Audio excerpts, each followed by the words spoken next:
E aí galera, beleza? Então na aula de hoje o nosso assunto é força elétrica. Basicamente, como força é um vetor, é preciso definir o módulo, a direção e o sentido dessa força. Direção e sentido indicam para onde a força aponta. E isso a gente já sabe. Segue o princípio de Dufay. Os opostos se atraem, os iguais se repelem. Como que eu calculo então o valor da força, o módulo? Basicamente esse cálculo é feito através da lei de Coulomb. A lei de Coulomb diz que a força entre duas partículas carregadas é diretamente proporcional à carga dessas partículas. O que isso significa? Quanto mais carga elas tiverem, maior a força. Então, se eu tiver duas partículas com uma carga muito grande, elas se atraem ou se repelem mais. Agora, se a carga, a quantidade de carga delas for pequena, né? 5 coulombs, 20 coulombs, 1 milhão de coulombs. Quanto mais carga, mais força entre as partículas, o que é bastante lógico. Além do fato de a força ser inversamente proporcional à distância, ao quadrado da distância, mais especificamente. O que isso significa então? Quanto maior a distância, menor a força.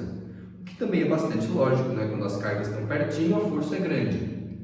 Se a distância aumenta, a força diminui, né? Aqui a força é bem grande. Agora está longe, então a força elétrica é bem pequena, certo? Portanto, se eu tiver duas partículas carregadas, aqui eu coloquei sinais opostos, né?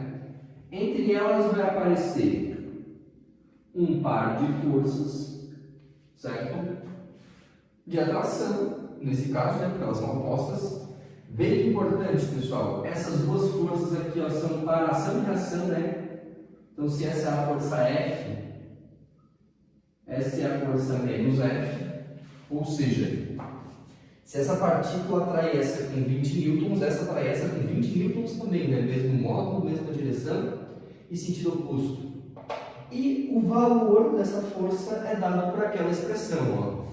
A força é diretamente proporcional ao produto das cargas. Percebam que as cargas são colocadas em módulo, né? Se tiver uma carga negativa, coloca positiva. Então, Qzão e Qzinho são as cargas. Lembrando que a unidade de carga é Coulomb. E inversamente proporcional à distância ao quadrado. Portanto, esse D aqui, ó, é a distância que no sistema internacional a unidade é metros, certo? O F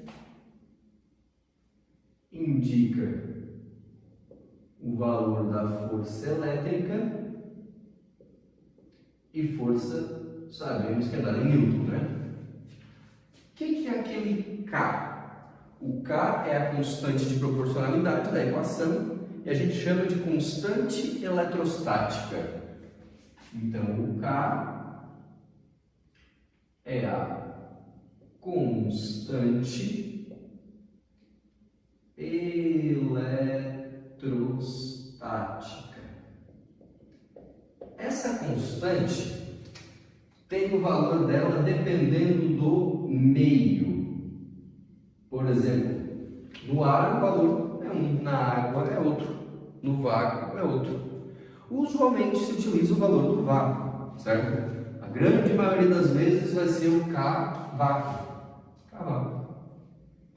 Geralmente aparece assim, K0, né? Para indicar que é no vácuo.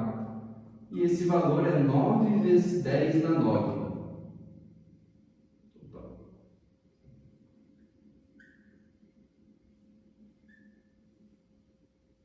Certo?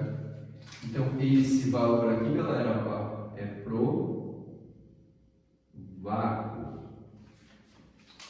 Então, o K é uma constante que depende do meio. Então, a força elétrica depende do meio das cargas inseridas.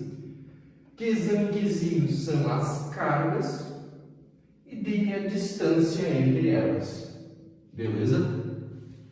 Aqui a gente tem a representação, né, gráfica dessa relação entre força e distância. Isso aqui é bem cobrado, cai bastante, galera. Percebam que a força é inversamente proporcional à distância ao quadrado. Isso quer dizer que se a distância aumenta, a força diminui ao quadrado, diminui um monte. Então, ó, se a distância é bem pequenininha, a força é bem grande. Agora, se a distância aumenta um pouquinho, a força já cai bruscamente. A gente chama esse gráfico aqui, né, essa função matemática, de hipérbole. Certo? Nesse caso, quando tem um quadrado aqui, pessoal, ó, é uma hipérbole cúbica. Ok? Então, vocês vão ver bastante nas questões dos exercícios por aí, um tipo de questão que vai cobrar assim, ó. Tem as duas partículas aqui carregadas. O que acontece com a força se a distância entre elas duplicar? Bom, é inversamente proporcional ao quadrado. Se a distância aumenta 2 vezes, a força diminui 4 vezes, porque é o quadrado.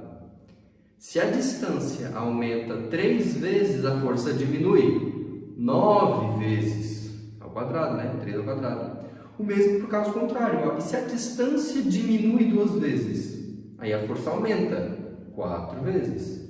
E se a distância diminui 3 vezes, aí a força aumenta 9 vezes. Então é inverso e ao quadrado, né? Inversamente proporcional ao quadrado. Beleza? E a última coisinha aqui, ó, na nossa aula de força elétrica, é o princípio da superposição. Imagine o seguinte: tem duas cargas A e B, de sinais opostos.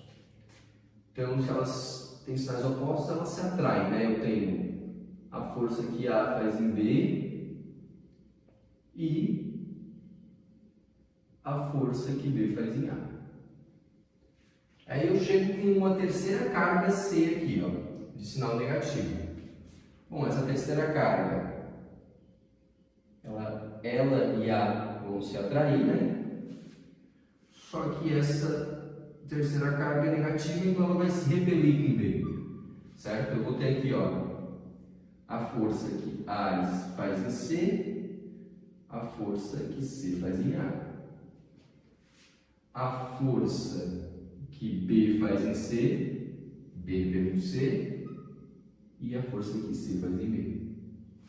O princípio da superposição, galera, ele justamente diz pra gente que essas forças elas sempre ocorrem em pares e são independentes. Como assim? Entre A e B, eu tenho uma força. Essa força entre A e B não depende da carga C. Então a carga C não tem nada a ver com a interação desses dois. Assim como entre C e B tem uma força que não depende da carga A, certo? E assim como C e A tem outro par de forças que não vai depender da carga B. Então a gente tem, claro, uma força resultante, mas as interações elétricas elas ocorrem em pares, certo?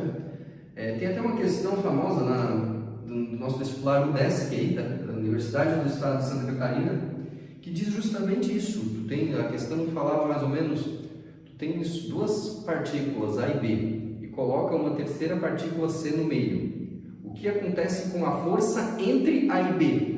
Bom, a força entre A e B não muda, certo?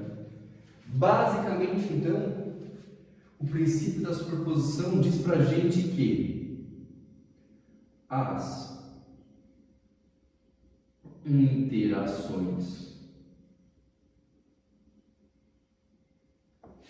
interações elétricas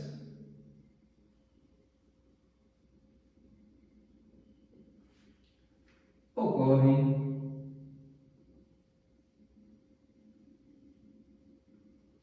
em pares, certo? É uma forma boa de postular isso aqui. Ó, cada força elétrica ocorre em pares, né? A força entre A e B, a força entre B e C, não dependendo da outra. Beleza, galera? Então, na nossa aula de força elétrica era isso. Um abração e até mais.